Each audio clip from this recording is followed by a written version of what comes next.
พี่น้องเกิดข่าวดราม่ากับพระเอกแมนพิสิทธิ์พงษ์เจ้าของผลงานเพลงปลายฟ้าที่กำลังดังระเบิดเถิดเทิงทั่วบ้านทั่วเมืองในตอนนี้พี่น้องกระแสดราม่ายังมาตีพี่น้องบัดนี้นี่คอยไปเห็นโพสต์ตอนแรกแล้วโพสต์มาจังสิล่ะนับจากมืออื่นเป็นต้นไปวันที่25กันยายน2568ติดต่องานแสดงอ้ายแม่นทางเบอร์นี้ทางไลน์นี้เจ้าภาพที่คอนเฟิร์มงานก่อนหน้านี้รบกวนติดต่อคุณเดือนตามรายละเอียดด้านบนนะครับเป็นอย่างจังเปลี่ยนผู้จัดการเป็นอย่างจังเปลี่ยนผู้จัดการพี่น้องเลยพอยก็เลยเป็นน้ำเบิ่งข่าวพี่น้องหลายเพจเข้ามาออกมาเบาว่าสะเทือนวงการอีกรอบหลังจากมีกระแสข่าวในภายในบอกว่าไอ้แม่นพิสิทธิ์พงษ์นักร้องที่กำลังดังในตอนนี้มีปัญหาเมื่อถูกผู้จัดการส่วนตัวโกงค่าตัวสะสมมูลค่าหลายล้านบาทบางเพจบอกว่า3 ล้านพี่น้องซึ่งก่อนหน้านี้ไอ้แม่นแล้วก็แสดงมองนั่นมองนี่งานหลายพนาวานั่นน่ะแต่หารู้ไว้ว่าแต่ละงานน่ะนักร้องดังๆระดับพี่แมนสุดเจ้าหูเพราะว่าเราได้ค่าตัวเท่าไหร่ได้ค่าตัวหลักพันผู้จัดการอย่างประเฮ็ดจังสั่นป้าดค่าแสดงหลักพันเนาะ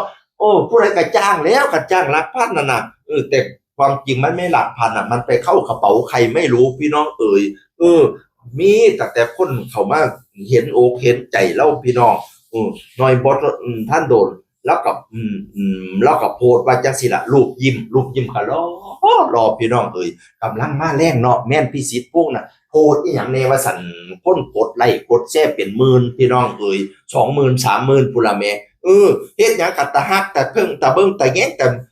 บัดนี้นี่แล้วก็ยิ้มเนาะยิ้มแล้วก็เขียนว่ารอยยิ้มที่พ่อแม่ให้มาผมใช้มันกับทุกคนเลยครับสัญญาว่าจะยิ้มให้กว้างที่สุดพนาโอ้ยมาตาหักแต่น้องบางลาครับเพียงถึงสิเจอปัญหาจังไดก็ตามสร้างสิยิ้มให้มากที่สุดว่าสันว่านั่นน่ะหลายคนก็มาเมนพี่น้องกำลังใจนะคะยิ้มมีเสน่ห์มากครับกำลังใจนะครับส่งกำลังใจนะสู้ๆกำลังใจนะคะพนาว่านั่นน่ะบัดนี้เบิ้ลปทุมราชซึ่งเป็นครูร้องเพลงฟิชเชอริงน้ำกัดกับเล่าเพลงไปฟ้าเบิ้ลกับแม่นี่ร้องคู่กันเบิ้ลกับมาเขียนโพสต์ว่าไว้บ่คิดเลยว่าสิมาเจอกับน้องกูพะนะว่านั่นน่ะผู้ใดสั่งมาเฮ็ดไอ้แม่นได้ลงคอบ่คิดเลยว่าสิมาเจอกับน้องกูก้องห้วยไร่ก็เป็นผู้หลักผู้ใหญ่ที่แม่นแล้วเคารพนับถืออุ้ยแม่นเราเอิ้นว่าพ่อพุ่นเด้เป็นผู้เบิกทางให้เขาสู่เส้นทางศิลปินเนี่ยแล้วก็โพสต์ว่าจังซี่ล่ะก้องรอแถลงข่าวจากผู้ใหญ่ทางเบิกขออย่างเดียวนะครับส่วนผมมองดูมันแบบอมยิ้มเหตุการณ์นี้สิทำให้มันรู้ตอนที่พวกมึงเครียดตอนขึ้นร้องเพลงขึ้นร้องแข่งร้องประกวดบนเวทีตอนอัดรายการบอกว่าชีวิตมันโหดแล้วอยากรู้อยากบอกว่าข้างนอกที่กูเคยบอกมันน่ะว่าเป็นจังไดนี่แค่สิวๆพะนะว่ายังมีเรื่องให้พิสูจน์อีกเยอะตลอด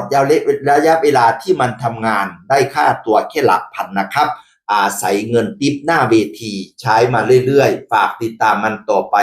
ว่ามันจะไปไกลแค่ไหนว่าสันว่านั่นน่ะป้องก็ออกมายืนยันแล้วว่าได้ค่าตัวแค่หลักพันโอ้ยมาลุ้นตุนชาติแต่คำแพงอีพอกดเกี่ยวเข็มมุดตันท่านมุดอนมาเอาของเขาหลายแต่ผู้จัดนั่นแหละให้เขาแค่หลักพันแม่พี่น้องมาน่าเกลียดครับก็ก้องแล้วก็ว่าฝากติดตามแล้วเนี่ยเราเคยบอกแล้วว่าบอกอันแม่นนี่ล่ะว่าน่ะตอนไปขึ้นประกวดมาเจ้าของโหดว่าเขาห้องอัดว่าชีวิตโหดบัดนี้ออกมาชีวิตจริงนี่โหดคักกว่านี้เด้อันนี้เนี่ยแค่สิวๆเด้เนี่ยต่อไปให้สินักกว่านี้โอ้แสดงว่านักร้องหลายคนนี่เจอเนาะเจอปัญหานั้นปัญหานี้โอ้ยแต่ที่ตนชาติแต่ว่าเล่นฮอนงานนี้เดือนนึงนี่30 วันนี่เต็มหมดบางวัน2 งานนะไปฮอดต่างประเทศพุ่นพี่น้องค่าตัวหลักพันโอ้ยมาตอลิตนจะเนาะกับเรื่องอีพอได้ยินข่าวนี้ก็อยากให้น้ำพระเอกรอกระดอกพระเอกแม่นะมันสิให้นะเปิดตาลิตนเรามีแต่คนส่งกำลังใจพี่น้องน้องต้องไปไกลกว่านี้สงสารน้องจังผมสงสารน้องแมนสงสารบักหลาจังอาศัยติบหน้าเวทีโหดมากว่าซั่นว่านั่นน่ะ ตั้งแต่บิวคณิษฐาเมียของก็บอกว่าอาศัยติบหน้าเวทีเอาอายพันมาโอ้ยชีวิตมันเริ่มต้นชาติคักไอ้เนาะโหดมากประสันบิวคณิษฐาบานนั่นน่ะมีแต่คนส่งกำลังใจให้สู้พี่น้องบาปกรรมมีจริงถ้าเบิ่งมาบักเอาเงินไอเม็ดไปสิเป็นจังได อย่าให้กูฮู้เด้อว่าเป็นผู้ใดขัดกูฮู้เด้อขัดกูฮู้เด้ออันนี้ข่อยบ่ฮู้ซื่อๆพี่น้อง สำนีละจากอื่นคนก็บอกสู่ฟังสวัสดีครับสวัสดีครับ